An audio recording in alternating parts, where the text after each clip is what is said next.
Hi, my name is Paige and welcome to the video of all the books that I was too scared to read.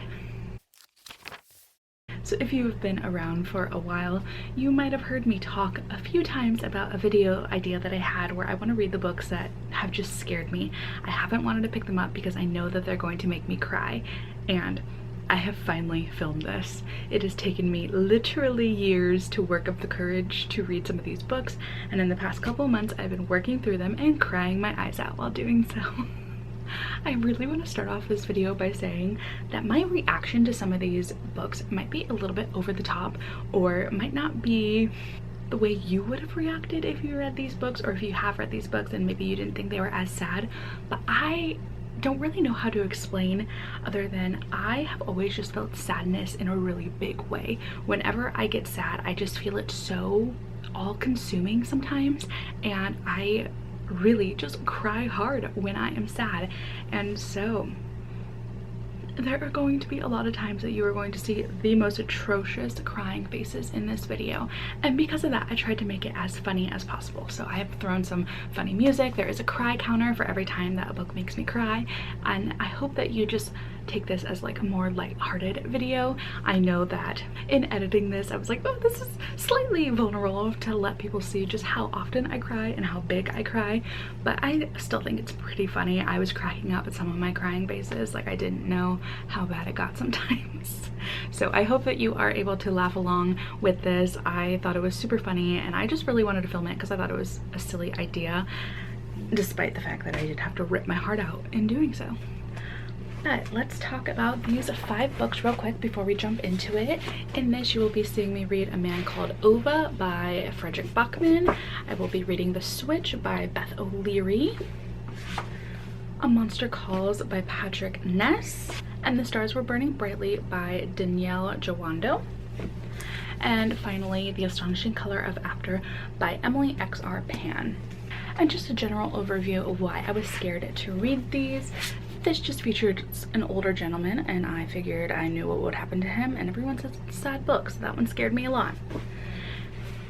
This one is about a granddaughter and grandmother who like switches places for a while, and I have lost my grandma in the past couple of years and it's been really hard, so anything with a grandmother figure in them is just so hard for me to get through. So I was scared of this one for a while, a long while. I think I've had this on my TBR almost the longest. A Monster Calls. Everyone says that this is like one of the most devastating books that you can read, and it's about a family member who has cancer and a young boy who is kind of dealing with that. So I was definitely afraid of that content. And The Stars Are Burning Brightly has to do with a family member who has died by suicide, as does The Astonishing Color of After, and both of them just sounded so sad, just like seeing a family member have to deal with that aftermath and the loss and the missing of somebody. I was scared to go through both of those emotions, so those are why those 5 books were picked. And right before we jump into my first cry count of the day, I just want to tell you that we ended my last Clear My Shelves video at 123 books. So by the time we finish all 5 of these, we should drop that number much lower. But yeah, enjoy my first cry count.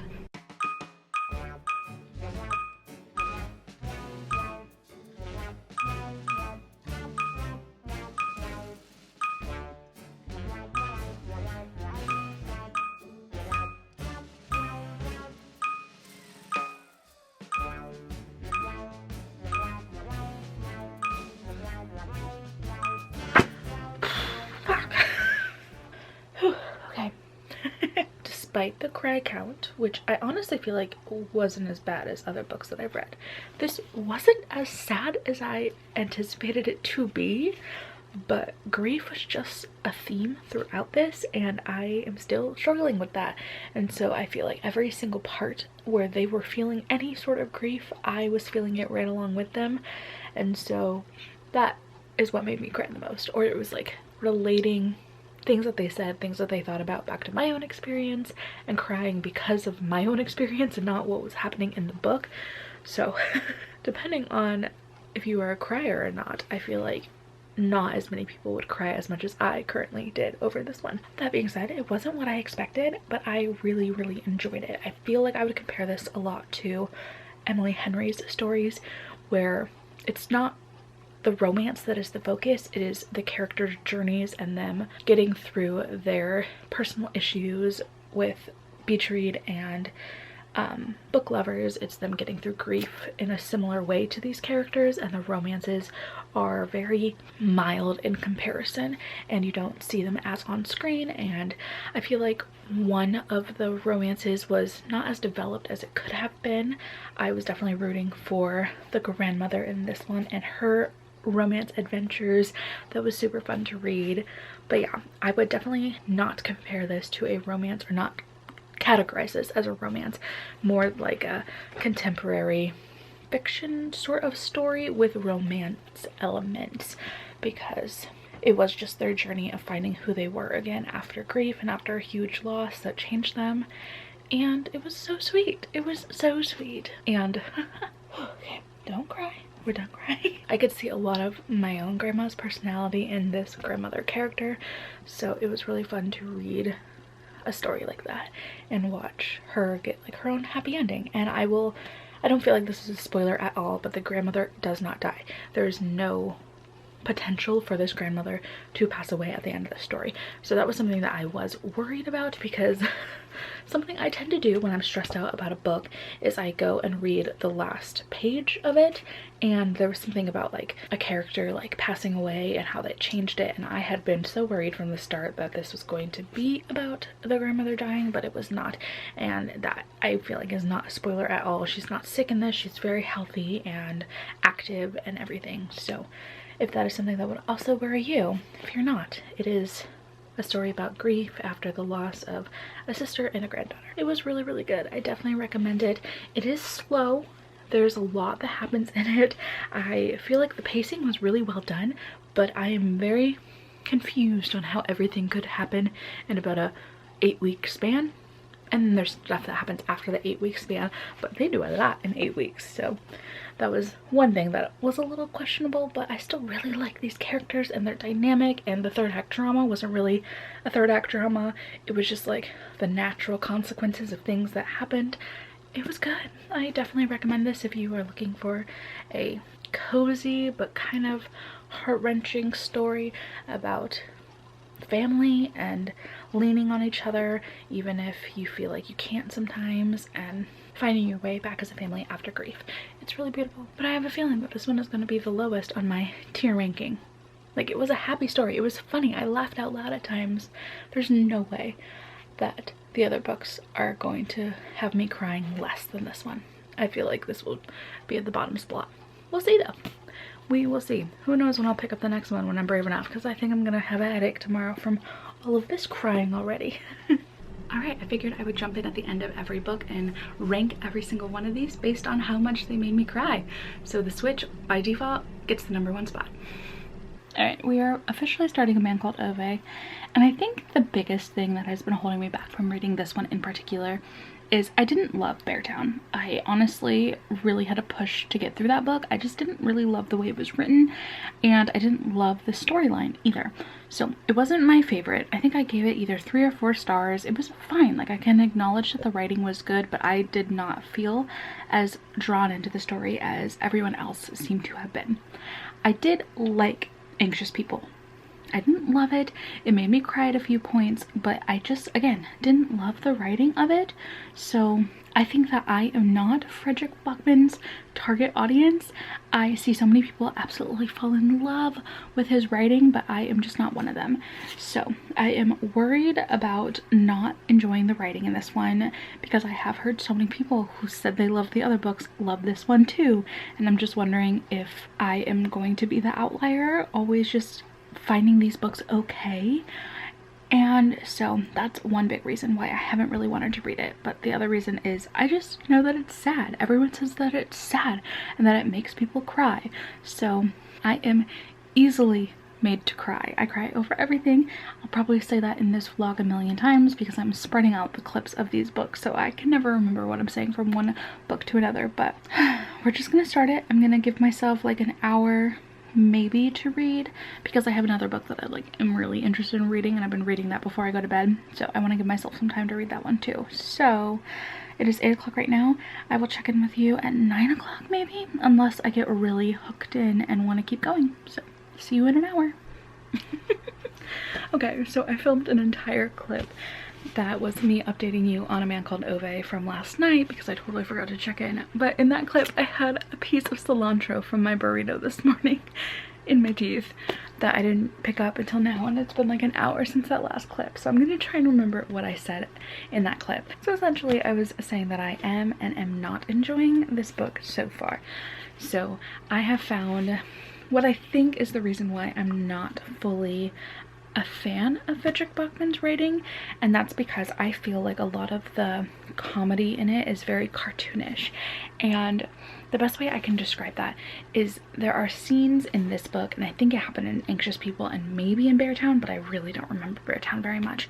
But some of the interactions between the characters just feel very unnatural to me, and this is something I've learned over the past few years that I don't even like in movies and TV shows, where the humor just feels very, it's almost like a claymation in my mind, where like these characters are just like moving through these motions and having dramatic arguments, and things are a little bit over the top, and I don't enjoy stuff like that. I don't like it. It makes me feel very cringy the entire time. Like I have secondhand embarrassment a little bit from reading stuff like that.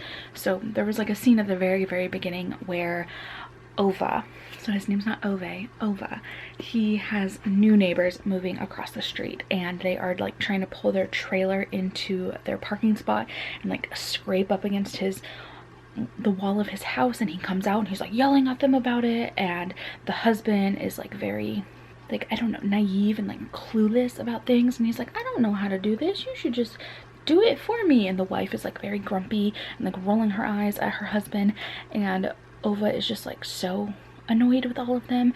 And then there are other characters who like come into his life and will say things to him and like, well, you need to go help me move this around, or you need to go fix my radiators, and he gets like very grumpy and like shuts the door in their faces or walks away from them, and it just doesn't feel very real life.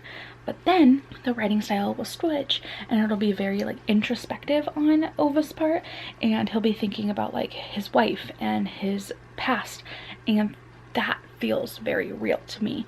And those moments are the ones that are like pushing me through the book and making me like it a little bit more, when it's just like very down to earth. So I'm not a big fan of the comedy aspect of these books, and I didn't like it in Anxious People as well.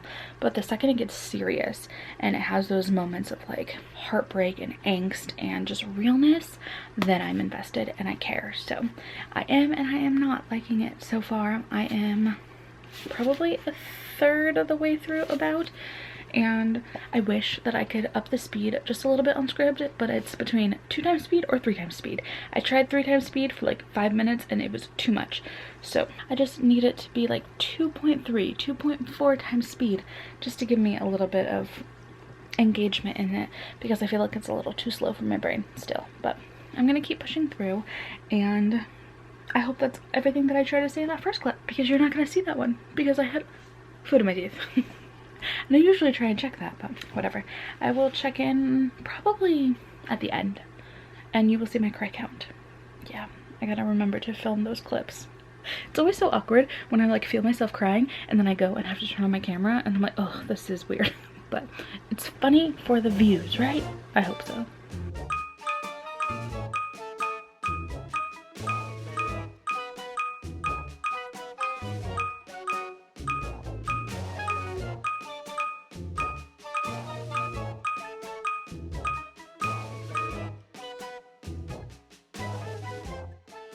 Okay, so I actually already filmed an entire wrap-up clip about this one, but after I wrote my Goodreads review and I read a couple of other reviews, I feel like I want to reword how I had originally wrapped up this book.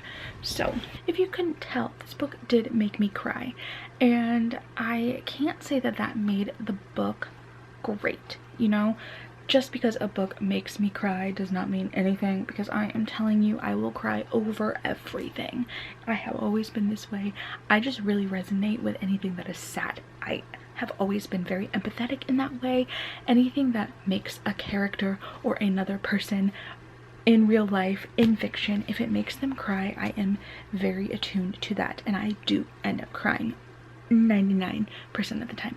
So I will, however, say that in this book, the grief and the loneliness that Ove is feeling, the way that he loved his wife so deeply, and his commitment to her after death, and his desire to be with her again, is so well written.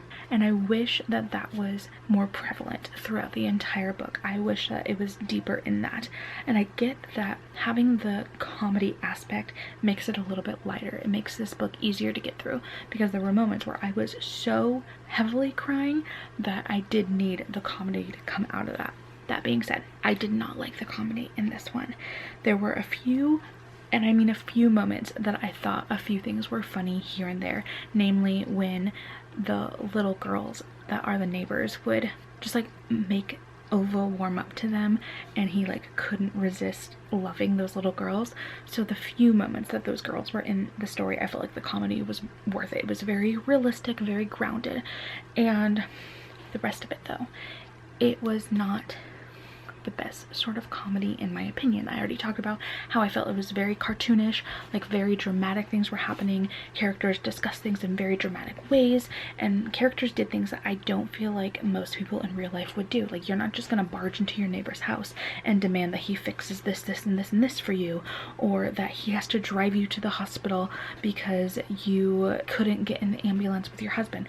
Like, there are things that you wouldn't do to a neighbor that just moved in. Like, I don't even know any of my neighbors' names, and I have lived in this house for 10 years. So maybe it's just like my own reality where these things wouldn't happen. But that being said, beyond that like very cartoonish quirkiness of the comedy between the characters together, I didn't like Ove as a narrator, because he has some really shitty takes. He has some really shitty takes. So from the beginning, when he meets his new neighbors, he recognizes that one of them is not from Sweden and refers to her as like the foreigner for a while before he even learns her name. And even after he learns her name, he then refers to her as the pregnant one. And her husband, he calls him the lanky one. And throughout the neighborhood, anyone that he sees, he has just given them like a label.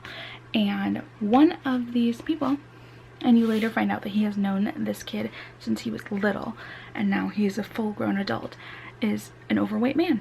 And Ove is so disgusting with the way that he describes it, and I think that it comes through as the author's opinions. The way that he talks about just how big this man is, and always refers to him as wanting food. And there was a phrase, I think, that he was like a bacon tester, as his job was like what Ove assumed. Just the way it handled fatness and having a fat character was so disgusting, and the way that Ove interacts with everyone else who's different than him was really gross. Like, there's even a scene where he meets a gay man at a coffee shop and calls him, I don't know if it was a translation issue, but like I've never heard of it as a derogatory term, but he says it, and somebody tells him like, well, you can't call people that. And then he asked the gay man if that was okay, and the guy kind of like just brushed it off. He's like, yeah, whatever, you can call me whatever you want. And so it just like becomes allowed that Ove can say these things about these people just because he's a grumpy crotchety old man. So there's a lot of things that people just excuse with him, and I feel like even his relationship with his wife, like, she just allowed him to be a certain way, when I feel like at some point there was a limit to what he should have been allowed to get away with before somebody came in and it's like, okay, you need to learn right from wrong here. Because when we read about him as a very young guy, he seems to have a very moral, like, this is right, this is wrong. And then it turns a little bit as he gets older, and he just gets grumpier and grumpier, and it does try and like explain a few reasons why he's like this, but I don't feel like he was fully redeemed at the end, in my opinion, because I just don't think he really understood some of the wrong things that he has said or thought. And I just can't really get over the way that this book treats fat people. It just felt like the author really hated fat people and just wanted to make fun of them in any way that they can. And then just having Ove have just such negative thoughts about people, not the greatest. But the sad, hard-hitting points, I ended up rating it 4 stars because of those moments, because I feel like there was just so many lines in that I feel stood out. It just really encapsulated what grief and missing somebody feels like, that I don't know. I might end up bumping down my rating later, but I can say that the writing is well done. It just, I don't like the comedy aspect. So that is very, very rambly. This is way longer than my initial clip. I just wanted to make my thoughts more cohesive. So there we go. Now we have to go on to one of these next sad ones. So I might see you in like a week from now. I'm gonna read some other books in the meantime to not be so sad all the time throughout the month. I don't want to go into a slump. So check in with you on the next book. All right, it looks like Ove has taken the place of the #1 spot. Let's go ahead and jump into the next book. Hello, so I have not talked at all about starting the Astonishing color after, but I started it, I want to say a couple days ago. It is currently Tuesday, I think. And I think I started it last Saturday. So I made it more than 50% into the book and I haven't cried once, which is very strange because it does have really sad content in it. So we follow Lee, and her mother has died by suicide, and right after her mother's death, she has a bird come to her in her dreams, and she knows that it's her mother because she hears her mother's voice in this dream and associates that with the bird. And then some odd circumstances happen quickly after that dream, and her father decide to fly to is it Taiwan? Yeah, Taiwan, to visit her mother's parents. And so that's where we currently are. So I am unsure why I'm not crying, because it is really sad every time we go back in time and see her relationship with her mom and see how her mom's depression like progressed. It's sad, and I don't know what has made me not cry. Maybe it was just that day that I started it. I wasn't feeling particularly emotional, which is unlike myself, but I am going to try and finish this out in the next couple of hours because my my hold is due, or my loan is due back to Libby in 6 hours. So I need to finish this in the next like 2 or 3. So we will see if I even have a cry count for this one. I assume I'm gonna at least cry once by the end of this. Like, it's got to make me cry, right? It has to. I cry over everything. So I will let you know, but I'm liking it. It's very beautifully written, and I love just the way that color is used as an emotion throughout this one. So I'm eager to get back into it. I've been working and other stuff the past couple of days, so I haven't picked this up. I've also been reading a few other things, so let's finish this out.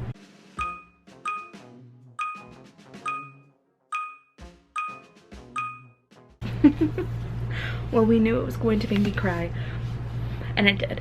So I feel like this book did a really, really good job of like building the emotion for me.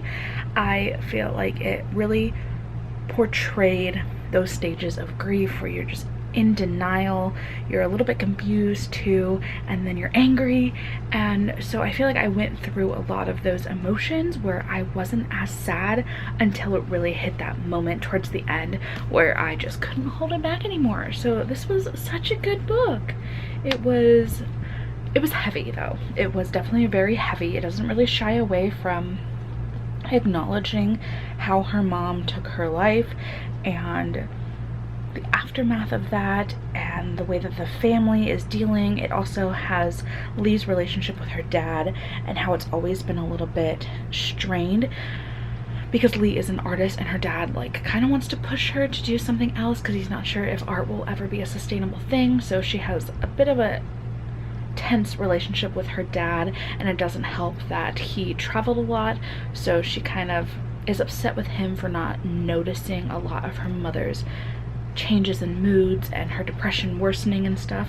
So there was a lot to go through with this, as well as Lee meeting her grandparents that she had never known before and figuring out the secrets of her mom's history that no one had told her growing up. So there was a lot to it, and a lot of it was pretty heavy and it was super sad, but I feel like it wasn't as sad as I wanted it to be because there were lighter moments too, because Lee is a teenager, she is in high school, and she has a best friend who she's also kind of a little bit in love with.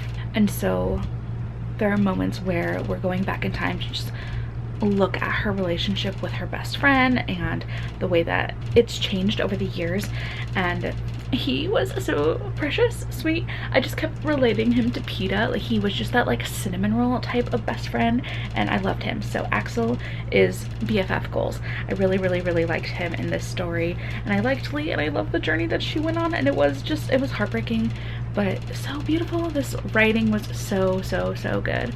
So I'm sorry, it is officially summer. We know that because of my ceiling rattling. If you've been here for a while, my ceiling does that when my AC's on in the summer. I don't know why, but you're gonna hear that in a lot of videos. I'm sorry about that. But yeah, we have finished. I'm so happy that I read this. My computer keeps falling off onto my leg and bruising me. So I'm going to go read my next book that I have to read today because I am 6 books behind on my Goodreads goal. I'm so glad that this didn't rip my heart out. Anyway, I will talk to you when I get to my second to last book in this vlog. I definitely dreaded picking up this book. I think this was the reason that I decided to come up with this video idea, because I was so scared of The Astonishing Color of After. I think I put it on multiple TBRs and just kept pushing it off because I didn't want to cry, and I'm super shocked that this one made me cry the least. So here is my updated ranking. I'm shocked. Here's where I'm at. I don't want to read this, but I have to read this. Today is my baby brother's high school graduation, so I'm going to be seeing family later. So if this is too sad and I am crying too much, I'm probably going to stop and read something else. But I have to have this finished by tomorrow. It is currently Tuesday. Tomorrow is Wednesday. I need to have this video up by Thursday, but I think it'll probably take me until Friday to get it all edited. So hopefully it'll be out no later than Friday, but I have to have this finished in the next 2 days. It's only going to take me like a couple of hours to read it. It's a 9-hour audiobook and the text is very large. So I really do think that it's going to fly by. And I hope it's like the last book where it's not quite as sad as I anticipated, but who knows? I have been emotional lately. It is the time of the month to be emotional, you know? So I have to read this, and then I think tomorrow is when we're gonna do the big bad and we're gonna read A Monster Calls, and I am going to be unwell. I will be unwell, but I have a bunch of other books that I still need to read for my TBR, so like immediately after A Monster Calls, I'm jumping into something else. I'm gonna like put that book out of my mind. I just know it's going to absolutely devastate me. I'm realizing with this series that books that have to do with cancer kill me. Books that have to do with the loss of a mother figure kill me. And I think that that book just has like everything in it that's going to just obliterate me. So we will see when I read that, but I do need to read this. I know I'm going to enjoy the content, not the content, the writing of this, but I'm also scared that I'm just gonna bawl my eyes out. The other night I just had a good cry, you know, and I woke up with puffy eyes, and that might be me tomorrow. So all right, I'm avoiding reading this if you can't tell. It's been a few minutes and I'm just still rambling. We're gonna do this. We are gonna do it, and it's not gonna be so bad. It's not gonna be so bad. Cut to my correct counter.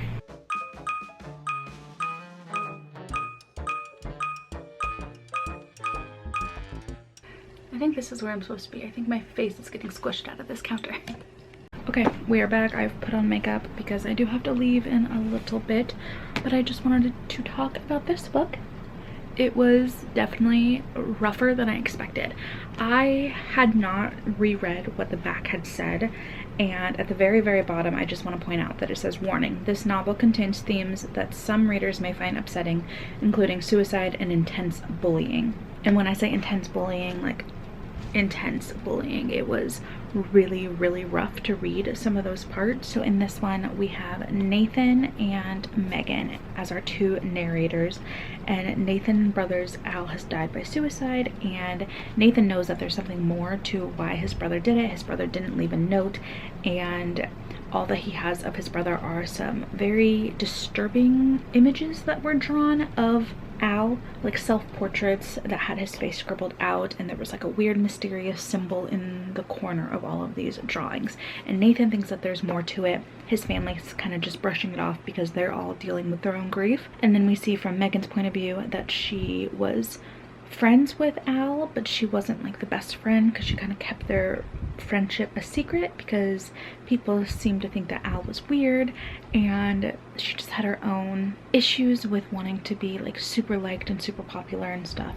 So we're going through the whole story and figuring out what happened to Al and what led him to make his choice, and figuring all that stuff out was just super rough. It was very devastating, and I just makes me actually sick to my stomach that that happens to people, that people go through that, that people can treat each other the way that the people in this book treated each other. And I hate that that happened. I hate that it does happen. It just made me feel so terrible. The parts that I was crying about though didn't really have to do with that. Like I just felt more sick to my stomach when I read those parts that came to light, but the parts that just tore my heart out were the moments with Nate and Megan where they were just talking about all those little things of Al that they missed, all those little moments that they'll never get to have again, the things that he won't get to experience, like his 18th birthday and seeing his art be in an exhibit and stuff. So it was just like those little moments of grief that were sprinkled in throughout the story. It just really hit home. So it was a very intense story at moments, and I feel like I was right to be scared to read this one because it did just rip my heart out. But it was really well done. It was a really beautiful story. I highly recommend getting the audiobook. I just thought that the narrators did a really good job of taking you along through the stories, so it was a good one, but very sad. So we are left to just one more book, the scariest of all. Wish me luck. Okay, it is finally the time to read A Monster Calls, and I'm not ready. I also have another graduation to go to tonight, so it's my younger cousins and the same family that I saw at my brother's graduation will be at this, and so let's see if I'm going to be emotionally devastated this time around too. I just know this one's gonna hurt, but I'm thinking I'm gonna get the audiobook and listen along to that. I think it was on Scribd, so I can listen along with that and hope for the best. I don't know how this is gonna go, so let's see what this cry counter is. I'm not ready. I have to be though.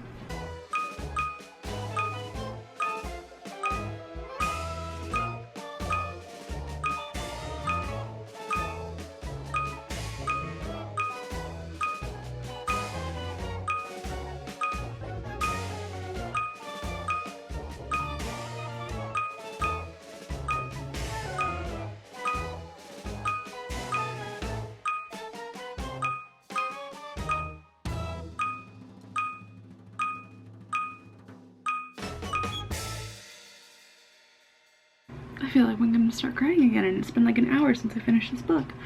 Whew, I have the worst headache I have ever had after crying that hard from reading a book. I don't even think I know what to say. It just hurt. It just hurt the whole time.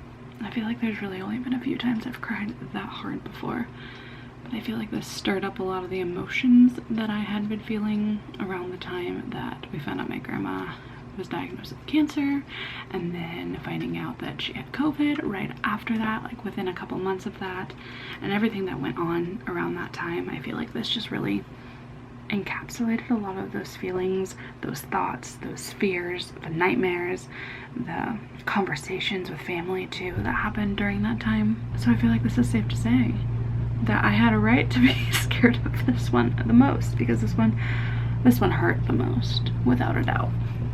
I went and read a couple of comments, and there was just one that kind of bothered me where it said that they were mad at Connor throughout this story and the way that he was reacting to things. And I just feel like that's not very fair to be mad at him, because the way you are as a person when you're losing your favorite person, sometimes it's just not very rational, you know? Like, you'll say mean things to people who you know mean the most to you. You will shut out people who you want more than anything to be there for you. It's just one of the scariest times of your life, and it's so isolating.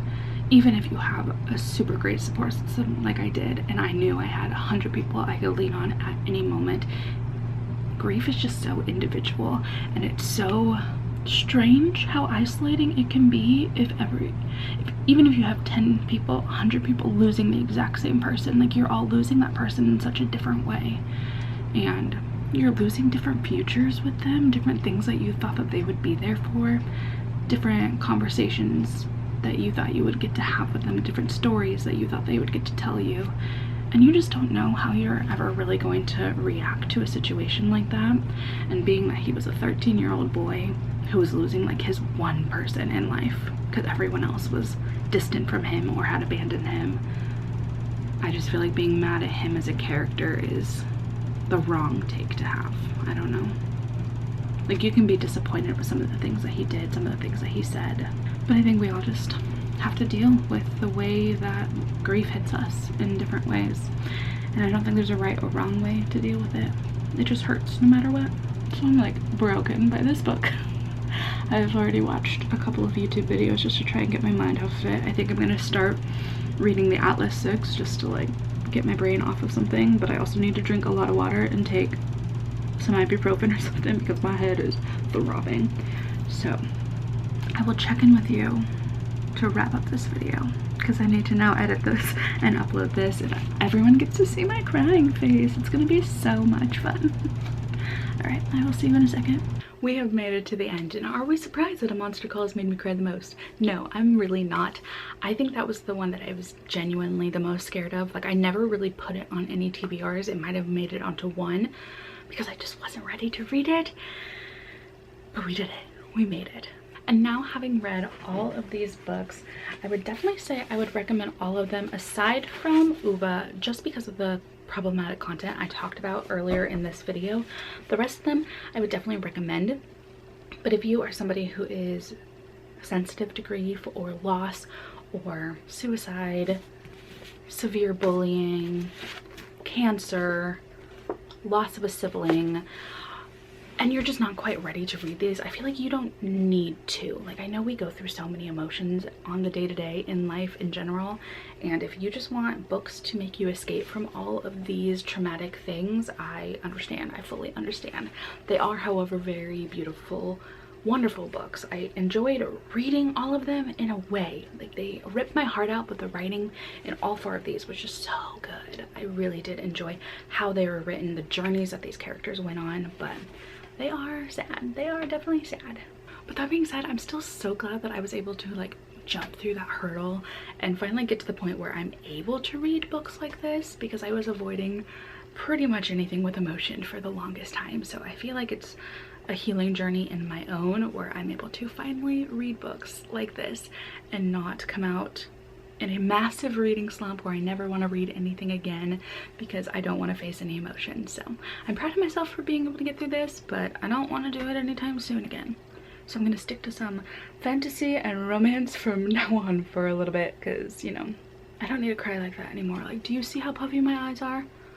That was from Monster Calls yesterday.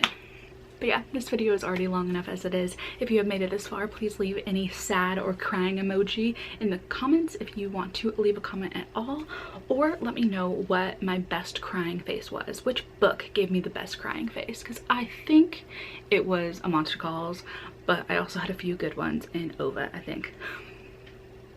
But yeah, that's all that I have. I will see you in my next video, which should be out very, very shortly. Thank you for sticking with me and watching all of those ugly cry faces. Goodbye.